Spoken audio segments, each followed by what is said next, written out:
years ago was actually the superintendent of public instruction for the entire state of Kentucky. He was the head of the education department, if you will, for the state. And we thought it'd be good for you to hear his testimony, but also to give you something of an idea of what's happening in the public education system in Kentucky and how some Christians are trying to make a difference. Now, John is running also for political office, but he's not here for that purpose. We've been following his career for years and years, and it was high time we had him come here and give us kind of an insider's look at public education in the state. So, John, we look forward to the next 20 minutes. Thanks for being with us. God bless you, and thank you, Mark. It's a pleasure to be here. I was born here in northern Kentucky, raised here from a family that's been in Kentucky most all of our lives. Of course, you know, originally Kentucky was known as Fincastle County of Virginia, and then it became Kentucky County. And then there were the first three counties, Jefferson, Lincoln, and Fayette County. And eventually we wound up with 120 counties, mainly created because of the need of getting to the courthouse with a horseback ride in a day's time. That's why we have so many different counties. I've had the pleasure, honor, distinction, you might say, hard work, I might say, of being the only living Kentuckian that's been to every single county in the state of Kentucky at least 5 times and filmed the history of all 120 counties with my lovely wife, Miss June Guyman Stephenson, who's sitting back there beside my retired school teacher, Sister Barbara Brandner, and our World War II veteran, Joseph Brandner. And there's my wife. Wave your hand, stand up, honey. She always told me, she said, I courted her for 4 years, Mark, and as you can tell, she's a very attractive lady. Some people have wondered what my magic was. Well, she always told me, she said, John, you'll never be first in my life. I said, how's that? She said, because God will always be number 1. And I said, I'm always happy to play second fiddle to God. You know, growing up in this area of Kentucky, since not too many of you are from this area lifetime-wise, I'll give you just a little bit of background in my own personal life. You see something here in Kentucky known as Stevenson Road out in Boone County, and you see one in Kenton County. Well, those original pioneers were the builders, using the wooden tools to build wagons for the westward movement. A big portion of my family that settled here in Kentucky were builders of the mills. Stevenson Mill Road, and the old mill that was out on Stevenson Road in Kenton County. In fact, if you go out to a little Baptist church out in Verona, Kentucky, have you heard of Verona at all? Verona Fish? Out there at that little grounds where the cemetery sits, not where the church sits right now, but where the church used to sit, which was donated, the land was by my family. There's an old millstone from France that they used to grind the meal with. Was the head of the tombstone out there right now. Interesting to see it and realize the changing times that we've gone through in Kentucky. Changing times. I want to talk about that a little bit. As a young man that grew up in a little 4-room frame house, no running water, no inside facilities, no electricity till I was 17 years old. I can remember lying on the bed there on Martin Road, looking over at my little sister Judy on the other side, in the dead cold of winter, no heat in the house whatsoever. Windows covered with blankets, the doors covered with blankets. We were hiding under the blankets.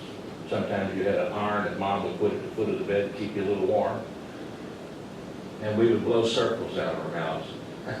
That was our amusement, to see the steam in the cold room. Today, in our homes, many of us have 3 or 4 bathrooms, heat, and lots of other things that we never had in those younger years. But one thing that has not changed, and that's why I'm here today, And frankly, that's the reason that I'm running for public office, and that's frankly the reason I ever run for any public office. Is because I'm a history teacher, government teacher. And one thing in history that has not changed is God's Word. You know, I went through all the anthropology classes at UK. I went through all of those classes where, as a young man, I was sort of like, well, what was I taught in that little one-room Baptist church down at Kenton Station, where I would sing a song every now and then. I pulled the curtains. My mom was a pianist in the church, father a deacon in the church. And we were taught the Bible. Rarely was there a morning or an evening that my mother didn't read the Bible, play the piano. Rare. But off to UK, the big school.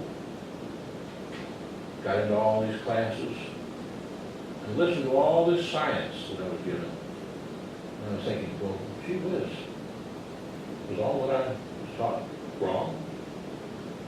And you know, a little bit of education sometimes is worse than none at all. But as life progressed, and I continued to study, I went almost a complete full circle, philosophically and based on history. And you know, I eventually came to the solid conclusion, the older I got, the smarter my father got. The Bible is the answer.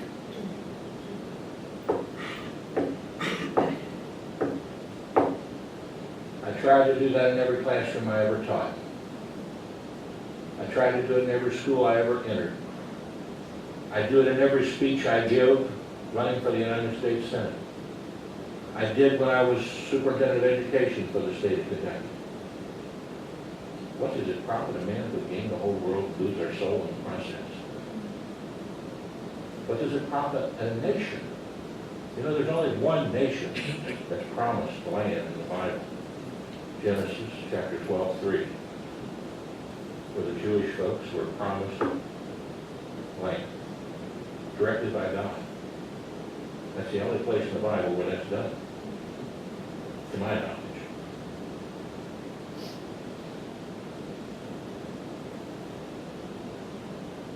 Well, at that little Baptist church, and sometimes people wonder what role they're playing. You're playing a role here. I can remember when you all came in. I can remember coming over here, and I can remember before we even got here, taking sides. You know, there's some people that were dumb enough not to watch you. I'm sometimes amazed by how people can be so ignorant in life. But you know, I've been ignorant a time or two myself. Ask my wife.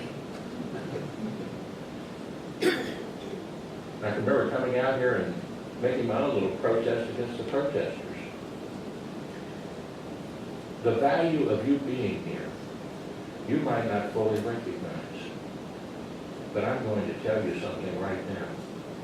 As someone who's traveled this state, I praise the fact that you're here standing up for the scriptures, the story as it really is, as it was told by the person who created us all, God.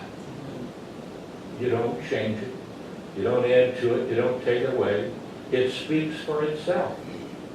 And you know something, as a history teacher, it is the only history book that has continually spoke for itself. It is the best argument that any Christian can ever have. Read it, look at the history, and you must have faith. You know, you're down here and you walk across the bridge, and there's thousands and thousands of cars going across the bridge every day. They'll have faith to drive across that bridge. But I'm going to tell you something, as former Deputy Secretary of Transportation, that bridge started to fall the day it was built. That's the truth. Ask the engineers. A bridge's life is numbered in the number of years, the number of cars that go over it, and eventually if it sits there long enough, it will do what? Collapse of its own weight. But we drive it, we pack it. Faith. Faith is a very important thing in life. And faith is what I received when going to that little Baptist church, Kenton Baptist it was called,